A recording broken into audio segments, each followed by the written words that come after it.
A Jane Doe was identified. A serial rapist from the 90s is in prison for life. And the I-65 killer is no longer a mystery. All three of these breakthroughs are thanks to forensic genealogy, a new way of solving cases using DNA.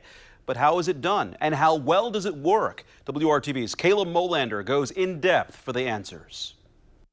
On her birthday or even the anniversary of her death is like, I'll be sitting looking at her picture and just trying to imagine what would it be if she was grown. April Tinsley was 8 years old when she disappeared from her Fort Wayne neighborhood in 1988. Her body was found 3 days later. It would take much longer for her mother, Janet, to find justice. 10 years went down the line, 15 years went down the line, and it's like more years went down, the less we believe it's ever going to be solved. 30 years after April was killed, forensic genealogist Cece Moore with Parabon Nanolabs tracked down April's killer, who is now serving 80 years behind bars. That was the first ever person identified through genetic genealogy that was convicted of a violent crime. Genetic genealogy is a relatively new forensic technique.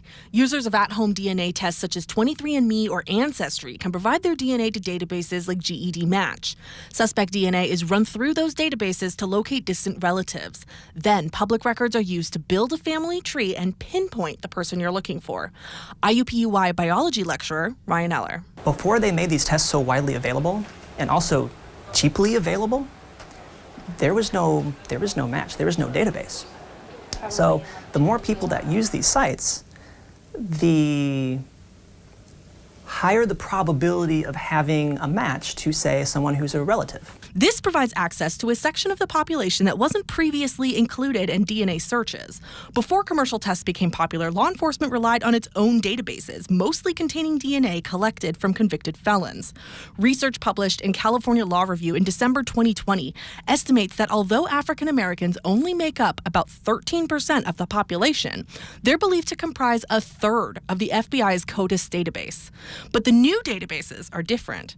The majority of the 2 million DNA profiles that Moore has access to are from European Americans. First things about genetic genealogy is I feel like it levels the playing field a bit. We have this reverse bias in our databases as compared to the law enforcement databases. Experts believe that even more families will find answers in the future. Janet Tinsley has seen firsthand how new science can change the tide of a hopeless case. Even if it's maybe another 5 years or so, I just keep telling them, just don't give up. Keep hope. Working for you, Kayla Molander, WRTV. Well, Cece Moore first started using her skills 10 years ago to find biological relatives for adoptees, connecting long-lost families and identifying John Does. She began working with law enforcement 4 years ago. For more information about her work and forensic genealogy, just visit our website at WRTV.com. Investigative genealogy is what helped the FBI and Indiana State Police solve the case of the I-65 killer, also known as the Days Inn killer. In April, after more than 30 years, investigators revealed that Harry Edward Greenwell had been identified through investigative genealogy. Police say Greenwell attacked and killed 2 women at 2 different Northwest Indiana Days Inn motels back in 1989. 2 years before that, investigators say Greenwell killed a woman in Kentucky, also a motel clerk, this time at a Super 8 motel. Greenwell is also linked to the January 1990 sexual assault of an unidentified Columbus Days Inn clerk who was left for dead. She survived. Greenwell died of cancer in 2013.